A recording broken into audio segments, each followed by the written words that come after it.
Rand was shaken by warnings from Kgosientsho Ramokgopa, Minister of Global Risk Aversion and Electricity, that the country faces a huge energy shortage during the upcoming winter in South Africa. Rand traded weaker in risk-averse markets, with the local currency falling to R18.62 against the dollar on Friday and modestly falling to R18.30 on Tuesday. According to Investec chief economist Annabel Bishop, the risk-aversion environment is driven by both global and local factors. On the global front, warnings of low production around the world dampen sentiment.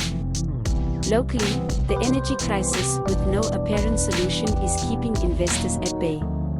On Thursday, IMF said global economic will likely remain around 3% over next 5 years, lowest medium-term growth forecast since 1990, well below average of 3.8% over past 2 decades. As a result, growth prospects remain weak due to persistently high inflation. He said bank failures in the US and Switzerland had raised market concerns. Other warnings of global growth come from the geopolitical fragmentation caused by tensions between the US and China. These run the risk of damaging the global economy as foreign direct investment and other capital are increasingly channeled into compliant country blocs. Domestically, South Africa continues to struggle with sustained load shedding, with power company Eskom pulling the cuts back to phase 5 following the Easter weekend break. Bishop said allegations from Eskom informants, including former CEO Andre de Ruyter, blamed the issues as widespread sabotage, crime and destructive and illegal industrial action. Meanwhile, the new electricity minister, Kgosientsho, took a different narrative, placing the blame specifically on technical and operational issues in Eskom's coal fleet.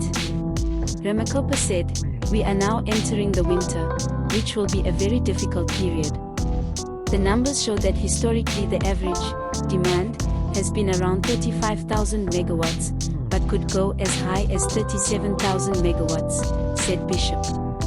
On average, Eskom can guarantee us about 27,000 megawatts, with peak demand around 32,000 megawatts in summer.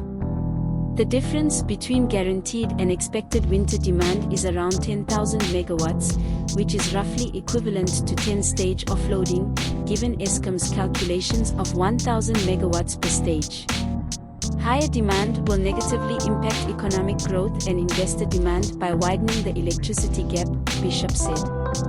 As Karpowership's gas-to-electricity supply continues to be blocked by the South African Ministry of Forestry, Fisheries and Environment, there is still no solution in sight to South Africa's ongoing electricity crisis.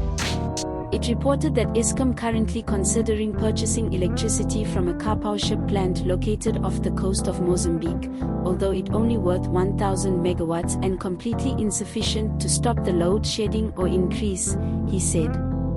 The economist noted that weak trade conditions around Easter exacerbated negative impact of bad news on the local currency, with a number of negative factors affecting Rand. Last week. This week, the market will focus on tomorrow's US CPI and core data, he said. Read names of corrupt Eskom officials handed over to government.